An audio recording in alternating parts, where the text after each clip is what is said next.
One sunny afternoon, a curious little kitten wandered away from home, exploring the world around her. Wow, there's so much to see, but where am I? Oh no, I'm lost.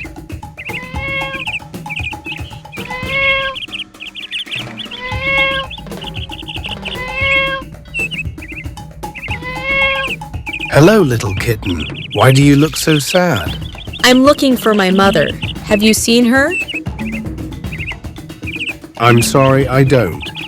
But maybe the fox can help you.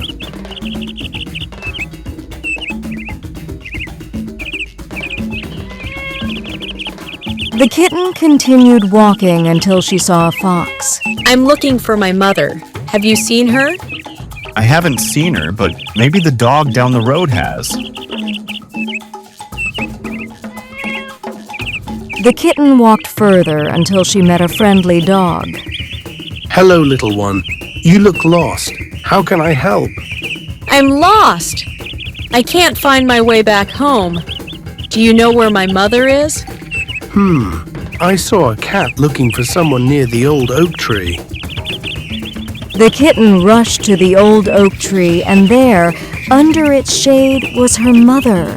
Oh, my dear kitten, I was so worried about you. I'm so happy I found you, Mama. And from that day on, the kitten stayed close to home, knowing the world was big, but home was where her heart belonged.